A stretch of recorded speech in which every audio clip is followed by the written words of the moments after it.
What is up, you guys? Welcome back to my channel. If you are new, go ahead and click the subscribe button because on this channel we are making Air Force / military related videos. And if you're interested in that, click subscribe. And for those of you that are already subscribed, I hope you enjoy this video and it gives you some information as like my other video did.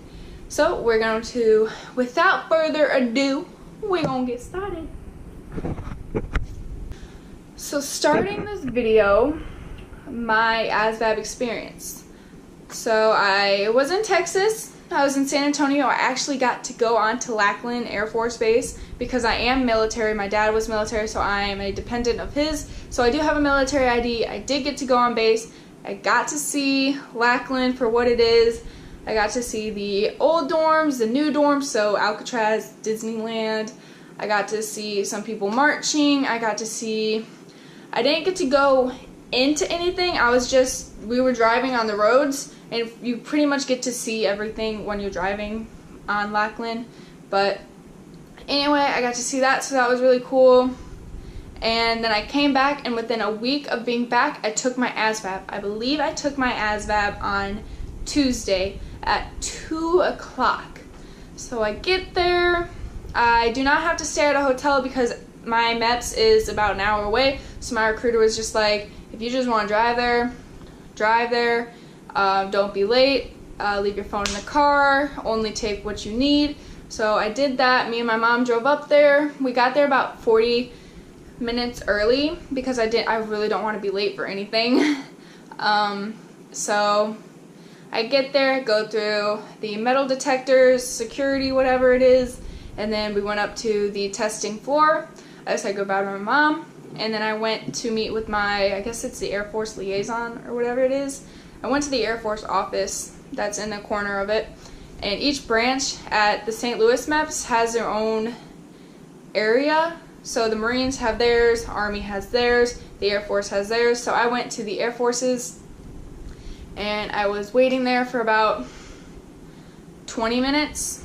And then he came out and he said, "You two follow me." So me and the other girl, we followed him down the hall, and he gave us we actually had to wait an extra like 10 minutes. And then he gave us our stickers that we had to put on our chest that said our name and the branch we are currently trying to enlist in. And then we went down the hall even further to sign in to take the actual ASVAB. So when you're doing that, you have to give your thumbprint and you take your picture, and I think you have to sign something. You sign like a piece of paper, and then you walk into the room.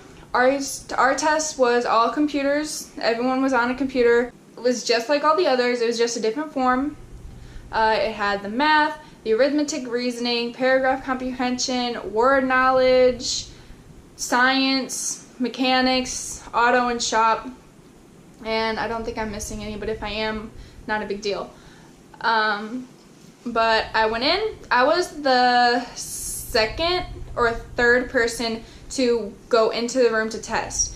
And it only took me about an hour and a half to 2 hours to take it. I think the whole time you get is a full 3 hours to take the entire test. Some people use it all, some people don't. I guess it just depends on how you test. But right after that, I finished. Most of the time, I think the very first time you have to take, after you take the ASVAB, there's a personality quiz at the end of it that's like another 100 questions or something like that. Since I already took that, I didn't have to take it again, thankfully. And I finished my ASVAB. I walked to the back of the room. The guy handed me the piece of paper. He folded it up and he gave it to me. And then I walked out of the ASVAB testing area, walked back into the lobby, and me and my mom went downstairs. I did not want to look at my ASVAB scores. I was like, you know what, I'm too scared. Let me just psych myself out even more than what I already was. So we get all the way to the car, and my mom's like, are you going to look at your scores? And I was like, I had her look for it first because I was so nervous about my scores. Because if I didn't get it in this time, the scores that I wanted, I have to wait another 6 months. And I already waited 6 months, so I really didn't want to wait again. But it was good. I got an Air Force QT score of 55, and we're going to save that for later in the video. But I wrote down my scores.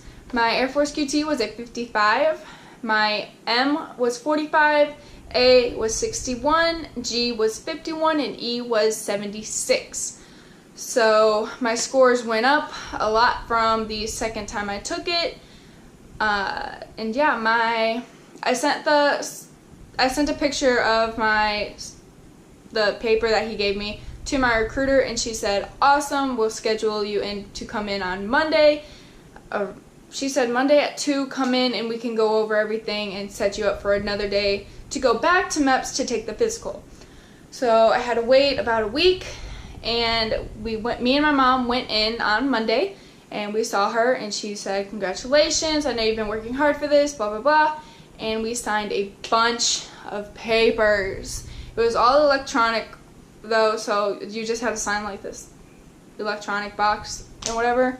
But it was a lot of signing. So pretty much after your ASVAB or before your ASVAB, you go through this binder with your recruiter, and it asks about any medical conditions that they should be aware of, any law violations they should be aware of, how your relationship with your recruiter should be strictly professional, and a bunch of other stuff. And she'll just tell you initial, sign, make sure you read it though, blah blah blah. And then we set up a date for me to go back to MEPS to take the actual physical, because I did not take it any of the times that I went to MEPS, but I only went to MEPS twice. So this is my third time going. But anyway, so we send off the paperwork, and it does have to, you have to wait, I guess, 3 days before they can get you in because of the paperwork and the process of how they do it. So hopefully I'll go to MEPS on Monday the 9th. She said you talked about the jobs that I wanted, and my #1 job is diagnostic imaging. For those of you that don't know what that is, it is x-rays, ultrasounds, and all that fun stuff. The tech school for that is over a year, but I think it'd be a really cool job. Transitions to the civilian life very easily, very well. And I have a couple other jobs, including operations management, client systems, transport systems, and aerospace medical. So those are my top 5 jobs. Typically, you have to list 10. The only reason that I get to list 5 is because my dad retired from the military as a Chief Master Sergeant, which is at an E9. And if you're an E9 or a colonel or above or something like that, then you get special treatment because of their prior enlistment. Whoever in your family has that prior enlistment. So most people get to pick their job through the, I believe it was the squadron level is what she said.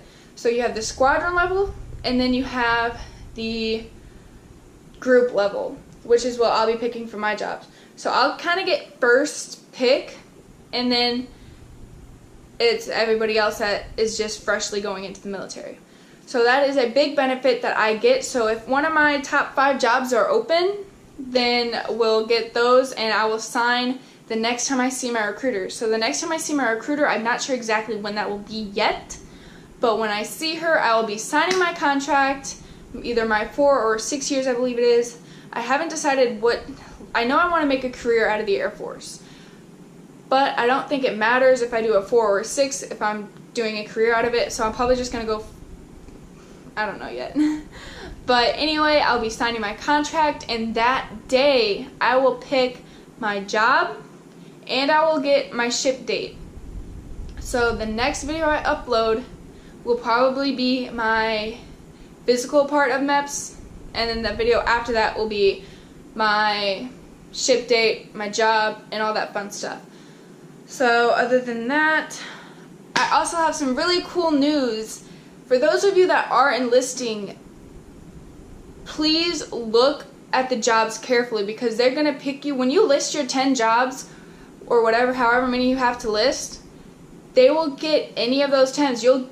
You'll get one of those 10 jobs. So if you kind of don't want it, don't put it down. I am so lucky that my dad retired as chief, and he's still friends with a lot of the people that work out at Scott.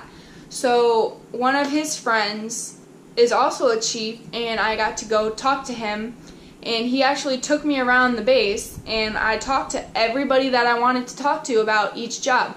So each of my 5 jobs, I got to talk to someone that was actually doing that job.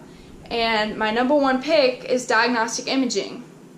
And I went to the hospital on base, and I went to the radiology floor, and I said, hey, I'm enlisting in the Air Force, and I think this would be a really cool job.